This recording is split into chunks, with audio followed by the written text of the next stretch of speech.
Welcome to the Church of Jesus Christ, and more specifically, welcome to the Tuesday Nighters, which comes down to the next level on our funnel. Welcome to the Book Club, which comes down to the next level on our funnel. Welcome to the Suggestion Box. Book Club, this is week 126. Suggestion Box, this is week 50. We're just 2 sessions away from a full year doing the Suggestion Box. So tonight's class is Exodus 3. It's one chapter. It's only 22 verses. It's only 791 words. Now, that's about 1,000 words less than last week. So I think we're off to a good feeling at least. And I also think we packed full in those 791 words reading this chapter. So just generally speaking, we all have favorite people and favorite heroes in many categories: sports, entertainment, politics. It goes on and on and on. But it's also that way with our scriptural heroes. And I think no matter what list is being compiled, Moses makes his way to the list of favorites probably on almost every list. Now, my question to you tonight is, does Moses' story start with bulrushes or burning bushes? Sometimes, for some people at least, greatness is thrust upon them, even if it's unwanted. So as it was in this case, in this chapter, on one random day, in one random spot, it was described in the word as the backside of the desert, a specific flame. Starts with the burning bush, verse 2. Maybe nothing was actually random that day. If so, maybe we can understand that nothing is random for any of us. So this specific flame that I spoke of burned a bush without destroying it, without ash. The word says it was not consumed. And when Moses noticed this, God called out to him, and Moses answered, "Here am I." God told Moses that he was the cause of this bush, so that Moses understood it was holy. Now, in your own life experiences, I wonder how many times any one of us could have taken our shoes off. And I hope you understand what I mean by that. Holy ground might be more common than we think it is. Burning bushes might be closer than we think they are. And sometimes it's just, if we pay attention, greatness is all around us. God is speaking to us on a daily basis. The question is, you answer for yourself, you ask for yourself, am I always listening? So then God introduced himself to Moses, says the word. I am the God of your father, the God of Abraham, the God of Isaac, the God of Jacob. And then he introduced to Moses the situation he was about to find himself in. I have surely seen the affliction of my people going on. I know their sorrows. And then he clarified his holy purpose to everything that Moses has already seen. I am come down to deliver them. Going on, he said, I have also seen the oppression wherewith the Egyptians oppress them.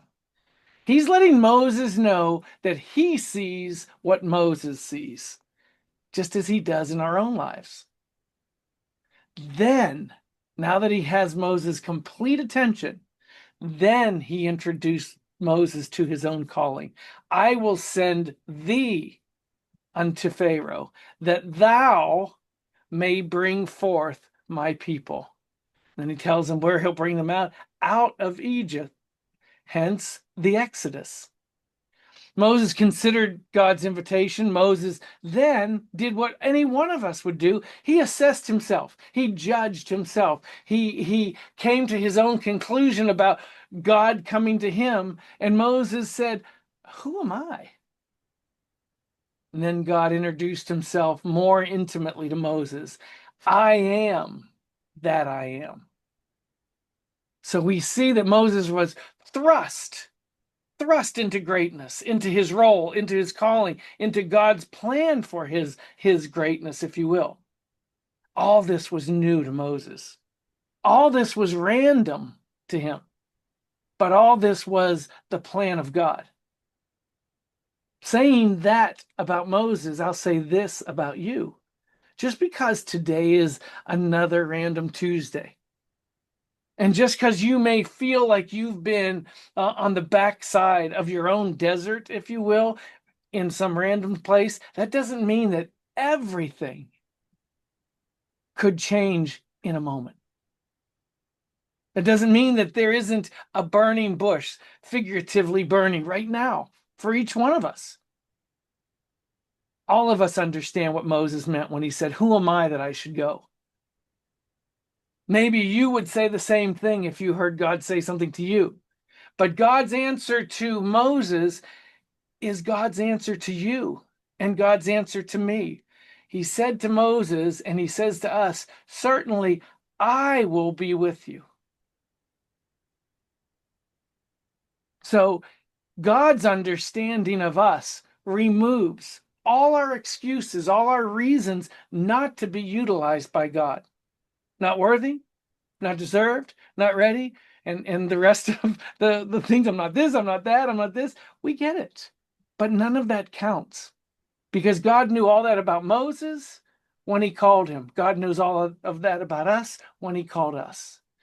Now, having said all of that, consider the wisdom and the forethought of God, specifically concerning Moses' situation and even his attitude.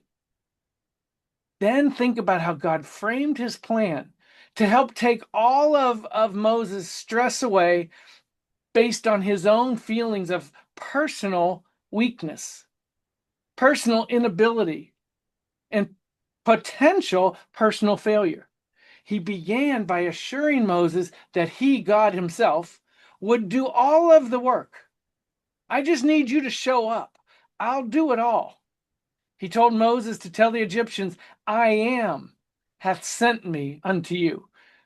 He told Moses to assure the Israelites, I, the Lord God of your fathers, the God of Abraham, the God of Isaac, the God of Jacob, hath sent me unto you. Imagine empowering Moses with that statement. God continued making sure that Moses knew God would do the work. I will bring you out of affliction. I will stretch out my hand. All my wonders which I will do in the midst thereof, I will give this people favor. Now, I want you to personalize this chapter, Exodus 3, which gives Moses' perspective, and bring it to your own walk with God. I don't know how you read the word each time, but at some point in anything we read, it has to make sense. It has to be able to be applied to our life.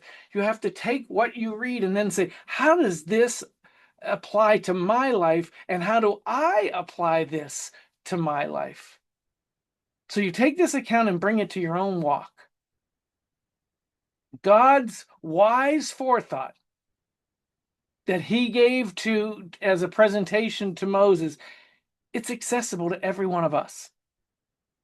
So our perspective about ourselves, our reasons for not being chosen, our reasons for not being worthy, our reasons for past failures should not qualify us for God calling us. They're irrelevant. So we have to take that same question, who am I, and refocus the importance on who is most important, and that's God. So that we then realize that rather than saying, who am I, we say, I am with that I am. It's not about us. It's all about God. So that's what I got out of Exodus 3 for you and for me and for Moses.